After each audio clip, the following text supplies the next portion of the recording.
सिद्दीक अकबर ने क्या कहा पता है?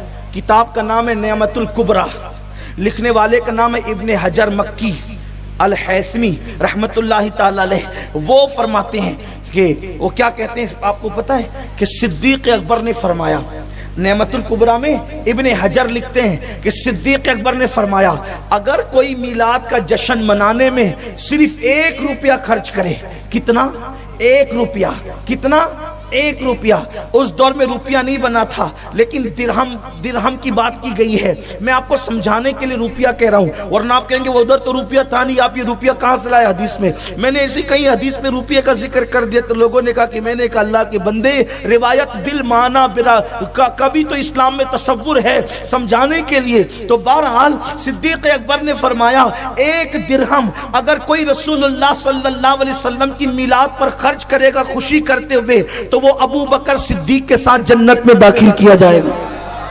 किताब का नाम नेमतुल कुबरा है। ये किताब भी आजकल की छपी हुई नहीं बल्कि सदियों पुरानी है। अल्लाह अकबर। अब आपको हैरत होगी, इस पर कुछ लोग ये कहते हैं यार सिद्दीक अकबर ने कितनी नेकियां की, हुजूर को पहाड़ पर कंधों पे बिठा करके लेकर चढ़े, ये नेकी ये नेकी ये नेकी ये नेकी ये नेकी ये नेकी, इतनी नेकी कि सिद्दीक अकबर की एक नेकी फारूक आजम की सारी जिंदगी की नेकियों पर गालिब है। तो अब आप कहते हो कि 1 रुपया नबी की मिलाद में किसी ने खर्च किया तो सिद्दीक अकबर के साथ जन्नत में जाएगा। कहां ये 1 रुपया और कहां सिद्दीक अकबर की सारी नेकियां? आपने सिद्दीक अकबर को हल्का किया। नहीं मेरे अजीज, सिद्दीक अकबर को हल्का नहीं किया, बल्कि ये अल्लाह की रहमत का भारीपन है, ये अल्लाह की रहमत की शान है कि वो थोड़े पर अगर चाहे तो किसी को अता कर दे। अगर इसको समझना है तो आओ दूसरी हदीस का जायजा लेते हैं। हजरत सैयदना यूसुफ अला नबीना वालैहिस्सलाम जब आपका विसाल होने लगा, जब आप दुनिया से तशरीफ ले जाने लगे, तो उस वक्त मिस्रियों ने कहा हमारे मोहल्ले में हजरत यूसुफ का मजार बनेगा, हमारे मोहल्ले में हजरत यूसुफ का मजार बनेगा, हमारे मोहल्ले में हजरत यूसुफ का मजार बनेगा। पता चला कि यूसुफ अलैहिस्सलाम के दौर में भी लोग इस बात का अकीदा रखते थे कि अल्लाह वाले का मजार जिस इलाके में होगा उसकी बरकतें, अल्लाह वाले की बरकतें उसको नसीब होगी। इसीलिए तफसीर की किताबों में है हर एक बंदा चाहता था हमारे मोहल्ले में हो, लेकिन हजरत यूसुफ अलैहिस्सलाम ने फरमाया किसी को महरूम न किया जाएगा। एक काम करते हैं, हजरत यूसुफ का मजार दरिया के अंदर बनाया जाए ताकि उससे पानी लग करके जो लोगों को मिले सब उसकी बरकतें हासिल करें। अब पता चला नबी के मजार से लग करके जो पानी चलता है उसके अंदर बरकत पैदा होती है और वो बरकत लोगों को नसीब होती है। ये अकीदा किसका है? ये अकीदा किसका है? हजरत यूसुफ अलैहिस्सलाम का।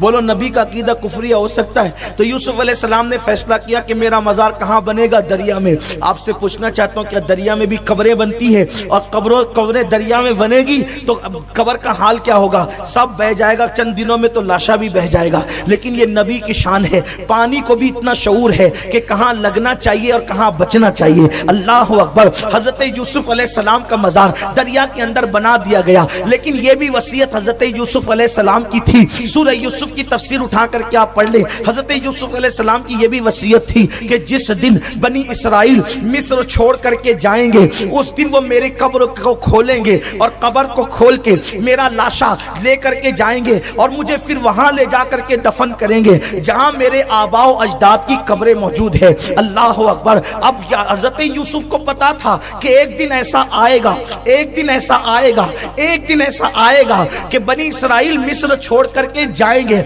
इसीलिए तो कहा कि जाएंगे तो मेरा लाशा भी साथ में ले करके जाएंगे। जनाबे यूसुफ अलैहिस्सलाम को जब इल्म गैब है तो जाने यूसुफ के इल्म गैब की शान का आलम क्या होगा। मेरे प्यारे आका सल्लल्लाहु अलैहि वसल्लम के प्यारे दीवानों, कुरान में सब मौजूद है मेरे अजीज। हमें कुछ लड़ने झगड़ने की जरूरत नहीं, टेंशन लेने की जरूरत नहीं, सिर्फ पढ़ने की जरूरत है।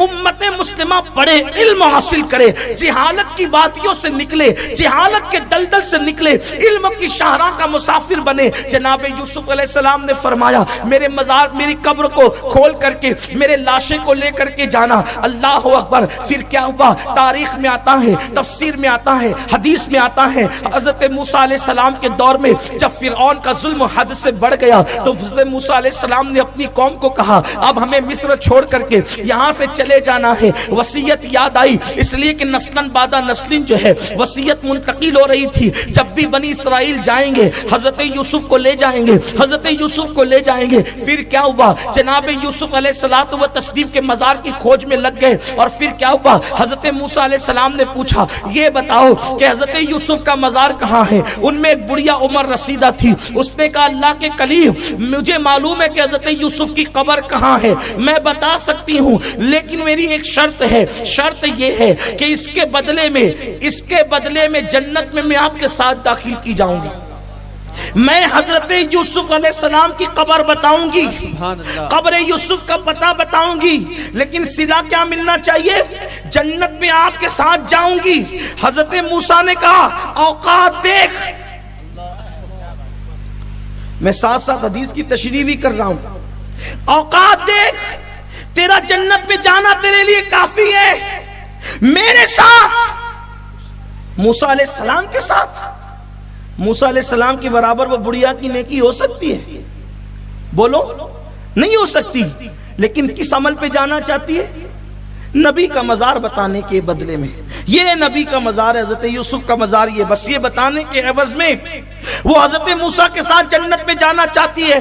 حضرت موسیٰ نے کہا جنت لے، میرے ساتھ آنے کی بات نہ کر۔ اللہ نے جبریل کو بھیجا اور فرمایا کہ میں موسیٰ سے کہہ دینا موسیٰ اگر مانگتی ہے تو دے دے، تیرا بگڑتا کیا ہے؟ اب آپ مجھے بتاؤ اتنے چھوٹے سے عمل پہ کہ وہ بڑھیا حضرت موسیٰ کے مزار کی نشاندہی کر رہی ہے، جب اس عمل پہ بڑھیا موسیٰ کے ساتھ جنت میں جا سکتی ہے تو